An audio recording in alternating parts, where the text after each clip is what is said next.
malaman ng partner mo kahit small details lang ng mga nangyayari sa'yo. Mas maganda yung nagsabi ka kahit magalit siya. At least nagsabi ka ng totoo. Kasi dyan nag-uumpisa yung panloloko. Yung ayaw niya pero tinuloy mo pa din kasi yun yung gusto mo. Tapos kasalanan niya pa kapag nawalan siya ng tiwala. Maririndi ka kapag wala ka namang ginagawa tapos puro siya hinala. Tapos bandang huli ikaw pa yung may ganang magsawa. Sa madaling sabi, malaki ang magbabago sa relasyon nyo kapag hindi ka marunong magsabi. Hindi siya mapaparanoid kung sinasabi mo kahit simpleng detalye. Kasi ang cheating, walang pinipiling sitwasyon. Kaya dapat may idea lagi yung partner mo sa gagawin mo bago ka magdesisyon. Mas masarap sa feeling niya kapag kusa kang nagsasabi kahit hindi niya tinatanong. Kung hindi ka aware sa ganun, huwag kang pumasok sa relasyon. Lahat ng kilos at desisyon mo na hindi alam ng partner mo ay considered as cheating. Partner mo dapat ang unang makakaalam ng isang bagay bago mo gawin. For example, may lakad kayo ng mga kaibigan mo at nandun yung pinagsesilosan niya pero sumama ka pa din. Pero hindi mo sinabi sa partner mo kasi baka hindi ka niya pasamahin. Di ba kapag niloloko ganun yung feeling? Kung hindi niya pa malalaman, hindi mo sasabihin. Kaya nga sobrang halaga na malaman ng partner mo kahit small details lang ng mga nangyayari sa'yo. Mas maganda yung nagsabi ka kahit magalit siya. At least nagsabi ka ng totoo. Kasi dyan nag-uumpisa yung panloloko. Yung ayaw niya pero tinuloy mo pa din kasi yun yung gusto mo. Tapos kasalanan niya pa kapag nawalan siya ng tiwala. Maririndi ka kapag wala ka namang ginagawa tapos puro siya hinala. Tapos bandang huli ikaw pa yung may ganang magsawa. Sa madaling sabi, malaki ang magbabago sa relasyon nyo kapag hindi ka marunong magsabi. Hindi siya mapaparanoid kung sinasabi mo kahit simpleng detalye. Kasi ang cheating, walang pinipiling sitwasyon. Kaya dapat may idea lagi yung partner mo sa gagawin mo bago ka magdesisyon. Mas masarap sa feeling niya kapag kusa kang nagsasabi kahit hindi niya tinatanong. Kung hindi ka aware sa ganun, huwag kang pumasok sa relasyon.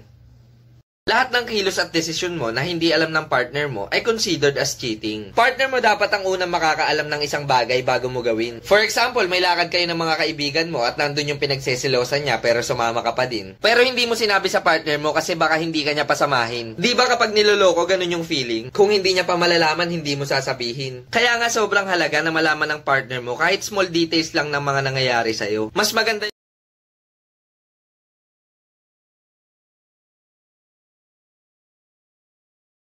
lahat ng kilos at desisyon mo na hindi alam ng partner mo ay considered as cheating. Partner mo dapat ang unang makakaalam ng isang bagay bago mo gawin. For example, may lakad kayo ng mga kaibigan mo at nandun yung pinagsesilosan niya pero sumama ka pa din. Pero hindi mo sinabi sa partner mo kasi baka hindi ka niya pasamahin. Di ba kapag niloloko ganun yung feeling? Kung hindi niya pa malalaman, hindi mo sasabihin. Kaya nga sobrang halaga na malaman ng partner mo kahit small details lang ng mga nangyayari sa'yo. Mas maganda yung nagsabi ka kahit magalit siya. At least nagsabi ka ng totoo. Kasi dyan nag-uumpisa yung panloloko. Yung ayaw niya pero tinuloy mo pa din kasi yun yung gusto mo. Tapos kasalanan niya pa kapag nawalan siya ng tiwala. Maririndi ka kapag wala ka namang ginagawa tapos puro siya hinala. Tapos bandang huli ikaw pa yung may ganang magsawa. Sa madaling sabi, malaki ang magbabago sa relasyon nyo kapag hindi ka marunong magsabi. Hindi siya mapaparanoid kung sinasabi mo kahit simpleng detalye. Kasi ang cheating, walang pinipiling sitwasyon. Kaya dapat may idea lagi yung partner mo sa gagawin mo bago ka magdesisyon. Mas masarap sa feeling niya kapag kusa kang nagsasabi kahit hindi niya tinatanong. Kung hindi ka aware sa ganun, huwag kang pumasok sa relasyon.